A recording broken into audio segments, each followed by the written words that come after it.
atau dia bab 72, mencubit mesra. Ada apa, Yuk? Tanya Robby, dan tatkala itu ponselnya kembali berdering. Chef Robby segera mengangkat panggilan itu.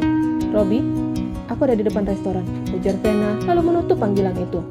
Seketika itu, Chef Robby menghembuskan nafasnya secara kasar.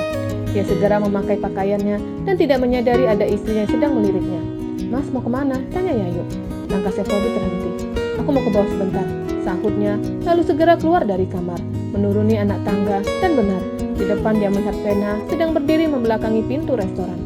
Ada apa, Vena? Tanyanya sembari melihat hujan begitu deras. Taksi yang aku tumpangi mogok. Karena jarak dari tempat taksi mogok ke sini lebih dekat, maka aku memilih kembali ke sini, sahutnya bohong. Pria itu hanya menatap dan belum mempersilakannya untuk masuk. Boleh aku masuk sebentar? Aku hanya ingin berteduh, sahutnya pura-pura menggigil. Aku akan mengantarkanmu kembali ke hotel. Tapi wanita itu tidak bisa menyelesaikan kalimatnya karena Chef Robby telah berlalu. Chef Robby segera masuk ke dalam restoran menuju lantai 2, tapi dia melupakan sesuatu, yaitu menutup pintu.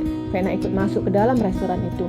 Dia mengikuti langkah Chef Robby yang sedang menuju lantai 2. Ya yuk, aku pergi sebentar, ujar Chef Robby yang ketika itu melihat istrinya masih berada di dalam kamar. Vena dapat mendengar suara mantan kekasihnya memanggil nama seorang wanita. Namanya Yayu. Gumamnya lalu segera menuruni anak tangga. Dia tidak boleh terlihat kalau sedang mengintip Robby.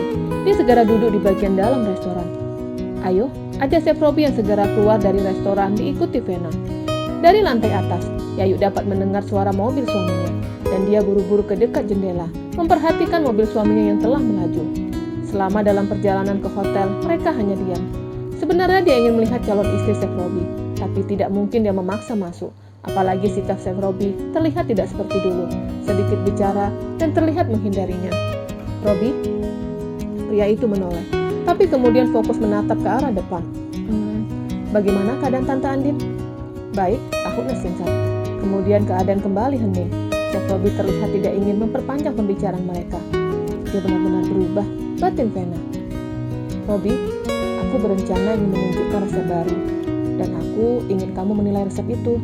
Jika baik, mungkin akan aku jadikan menu utama di restoran yang ada di London. Kamu bisa mencari orang lain, sahutnya yang tidak ingin terlalu dekat dengan Vena. Kalau yang lain pasti akan mengatakan resepku bagus, tapi kalau kamu tidak, kamu akan mengatakan bagian-bagian yang kurang. Lain kali kita bicarakan lagi, ujar pria itu lalu menggerakkan kepalanya. Vena melirik ke samping, dan ternyata tanpa disadari dia telah sampai hotel. Dia menunggu Robby membukakan pintu. Tapi sampai 5 menit, pria itu tetap di posisinya, yaitu di belakang kemudi. Silakan, V, ujarnya. Vena turun dari mobil. Dia menoleh, berharap Chef Robby mengatakan sesuatu atau memanggil namanya. Ternyata pria itu telah melesat meninggalkannya di depan pintu lobi hotel. Siapa wanita itu? Sampai dia bisa melupakanku, gumamnya. Dia telah mendengar dari teman-temannya kalau Chef Robby terus menyendiri, tidak menjalin hubungan dengan wanita manapun setelah mereka putus. Dan dari situ dia mengambil kesimpulan jika Chef Robby sangat mencintainya. Dan kedatangannya ke sini ingin menjalin kerjasama sekaligus ingin menyatukan cinta yang telah kandas. Tapi sepertinya dia telah terlambat. Karena Robby yang dia kenal dulu telah move on dan telah memiliki tambatan hati yang sampai sekarang wajah Yayu membuatnya penasaran. Begitu sampai, Chef Robby segera mempercepat langkahnya. Dia kasihan harus meninggalkan istrinya seorang diri. Tapi ketika masuk, dia dapat melihat istrinya telah tertidur di atas kasurnya. Dia tersenyum menatap wajah manis istrinya, lalu menyelimuti istrinya, dan segera berlalu menuju ruang keluarga. Dia tidak ingin melakukan sebelum Yayu memberikan izin kepadanya. Menurutnya terlalu cepat untuk melakukan hubungan badan.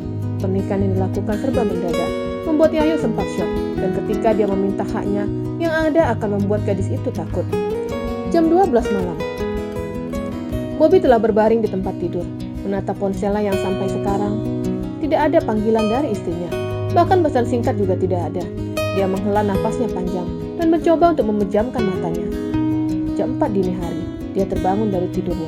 Ada maling, gumamnya segera turun dari tempat tidur, lalu mengambil sesuatu yang tajam.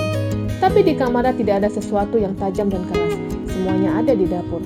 Lalu tatapannya menatap vas bunga yang diletakkan istrinya di meja sudut. Dia segera mengambil vas bunga, lalu segera keluar kamar. Dia dapat mendengar suara berisik yang berasal dari dapur. Pria itu segera mempercepat langkahnya. Ah, teriak Siti, yang hampir saja dipukul Bobby dengan vas bunga. Bobby sampai mengucek matanya. memastikan jika di depannya memang istrinya. "Kamu memukulku," serunya marah. Bobby segera melepaskan vas bunga itu, lalu menyentuh kedua pipi istrinya, membingkai wajah istrinya dengan kedua tangannya. "Ini kamu?"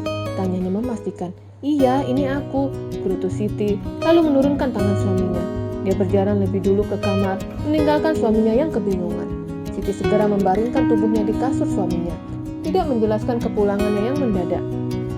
"Kenapa kamu tidak bilang kalau mau pulang?" tanya Bobby. "Kamu juga tidak bilang kalau mau balik," sahut Siti balik, lalu menarik selimut. Diikuti Bobby yang ikut berbaring di samping istrinya. Dia sangat merindukan istrinya, dan akhirnya doa-doanya dikabulkan Tuhan. Istrinya kembali ke dalam pelukannya. Tapi apa yang dipikirkannya salah. Siti kembali karena ingin menggugat Bobby, ingin membuat masalah dengan pria itu, agar menggugatnya dengan memberikan talak 3. "Jam berapa dari rumah?" tanya Bobby, masih menatap wajah istrinya yang manis.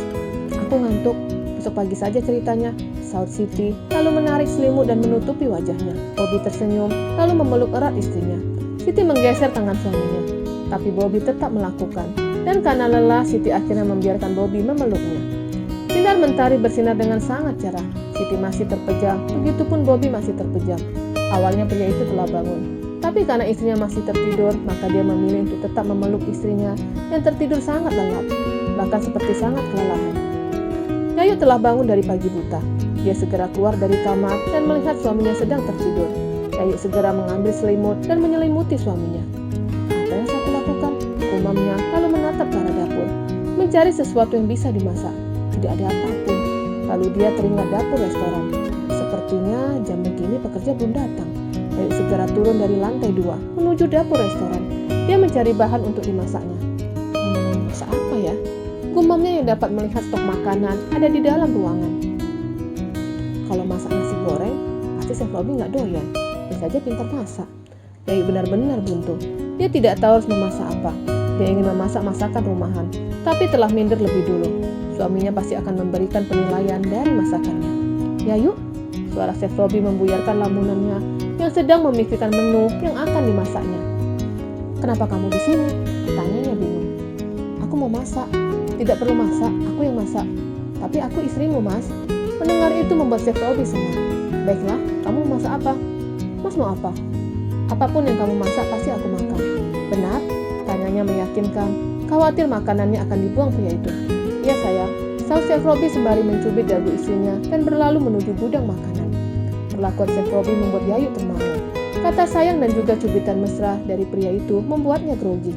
"Yuk, panggil pria itu." Iya." Yayu segera ke gudang makanan. "Apa yang mau kamu masak?" "Nasi uduk." Pria itu menganggukkan kepalanya, lalu mengambil bahan-bahan yang akan digunakan istrinya untuk memasak, meletakkan di atas meja, lalu mengupas bawang dan yang lainnya. "Mas, biar aku yang mengerjakan," larang Yayu. "Lalu aku ngapain?" tanyanya yang tidak tega, lihat istrinya masak sendiri. "Kamu diam saja di situ." "Lihat saja." "Lihat kamu boleh," Yayu menganggukkan kepalanya.